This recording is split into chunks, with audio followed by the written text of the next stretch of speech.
அலைக்கும். இன்னைக்கு நம்ம ஹாஜரா கிரியேஷன்ல பண்ண போறது மட்டன் சுக்கா.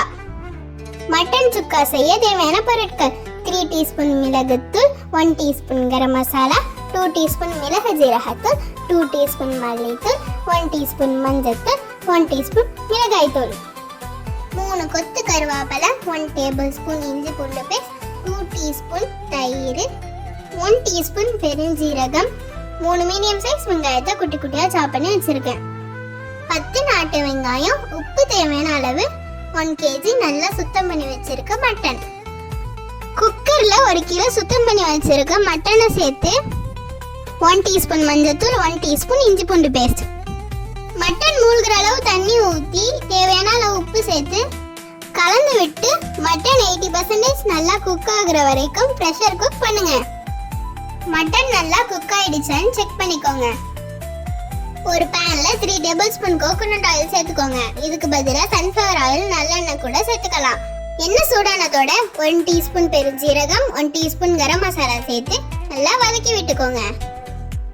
சாப் பண்ணி வச்சிருக்க வெங்காயம், நாட்டு வெங்காயத்தையும் சேர்த்து வெங்காயம் நல்லா வதங்கினதுக்காண்டி உப்பு சேர்த்து நல்லா வதக்கி விட்டுக்கோங்க. வெங்காயம் நல்லா வதங்கினதோட இஞ்சி பூண்டு பேஸ்டையும் தயிரையும் சேர்த்து நல்லா வதக்கி விட்டுக்கோங்க. கருவேப்பிலையும் சேர்த்து நல்லா வதக்கி விட்டுக்கோங்க. எந்த அளவுக்கு நம்ம எல்லாத்தையும் வதக்குறோமோ அந்த அளவுக்கு மட்டன் சுக்கா டேஸ்டா இருக்கும்.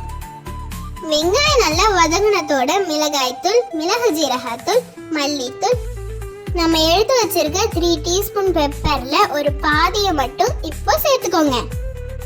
மசாலாலாம் நல்லா வதங்கினதோட மட்டனை வேக வச்சிருக்க தண்ணியே சேர்த்து 10 மினிட்ஸ் எண்ணெய் பிரிஞ்சு வர வரைக்கும் மூடி போட்டு வேக விடுங்க.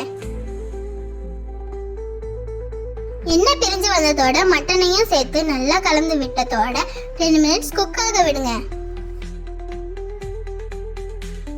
உங்களுக்கு கிரேவி மாதிரி வேணும்னா நீங்க இந்த ஸ்டேஜ்லயே அடுப்பை ஆஃப் பண்ணிடலாம்.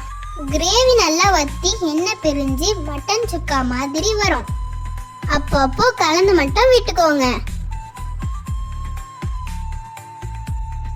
லாஸ்டா பேலன்ஸ் இருக்கிற பெப்பரையும் தூவி விட்டு 2 கிண்டு கிண்டி சர்வ் பண்ணுங்க.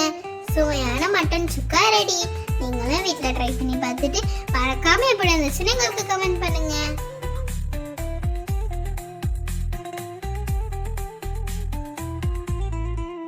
உங்களுக்கு இந்த வீடியோ பிடிச்சிருந்துச்சுன்னா மறக்காம நம்ம சேனலை லைக் பண்ணுங்க, ஷேர் பண்ணுங்க, சப்ஸ்கிரைப் பண்ணுங்க.